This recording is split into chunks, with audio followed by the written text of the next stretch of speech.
আজকে আমি তোমাদের সাথে একটা জিনিস শেয়ার করব।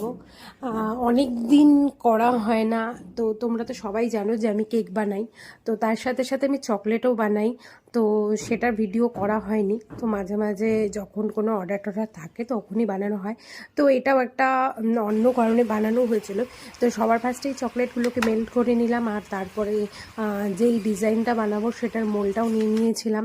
তো তার সাথে সাথে এই যে দেখতে পাচ্ছ, সবার ফার্স্টে ডার্ক চকলেটটাকে মেল্ট করে একটা যে আমার যা যা দরকার ছিল সেরকম মোল্ডে আমি বানিয়ে নিলাম। তো এখন এই যে ড্যাপ করে নিলাম, তারপরে ফ্রিজারে রেখে দেবো। যেহেতু ফ্রিজে রাখবো, ফ্রিজার না, ফ্রিজারে রাখলে পরে তাড়াতাড়ি যদি থাকতো তাহলে আমি ফ্রিজারে রাখতাম, কিন্তু ফ্রিজেই রাখবো। আর এই যে এখন ডার্ক চকলেটগুলো যে মোল্ডে আমার দরকার ছিল সেগুলো, তার সাথে সাথে হোয়াইট চকলেটও নিয়ে নিয়েছিলাম।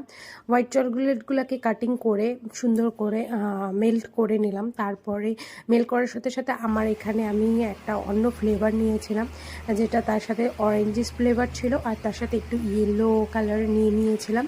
তো দেখতেই পাচ্ছ ইয়েলো ইয়ে দিয়ে। তো আমি এখানে একটা পুতুল বানিয়েছিলাম, যেটার মধ্যে হাইলাইট করছি ইয়েলো দিয়ে, আর তার সাথে হোয়াইট চকলেট দিয়ে পুরো পুতুলটা বানিয়েছিলাম।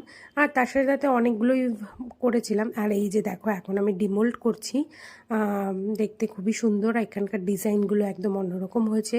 তোমরাও বলো কীরকম হয়েছে, আর যদি তোমরাও এরকম সুন্দর সুন্দর প্যাকেজিং করে এরকম চকলেট নিতে চাও, হ্যাম্পার কাউকে গিফট করতে চাও কোনো স্পেশাল অকেশানে, তো আমার সাথে অবশ্যই কন্ট্যাক্ট করো। আর এই যে দেখতে পাচ্ছ, অনেকবার ছিল, অনেক ধরনের অনেক কিছু বানিয়েছিলাম। এটা যদিও আমার অফিসের জন্য বানিয়েছিলাম। তো এই যে আমি প্যাকিং করে অফিসে নিয়ে এসেছি, তো সেটাই দেখাচ্ছিলাম তোমাকে, অফিসেই ছিলাম আমি। তো তোমরা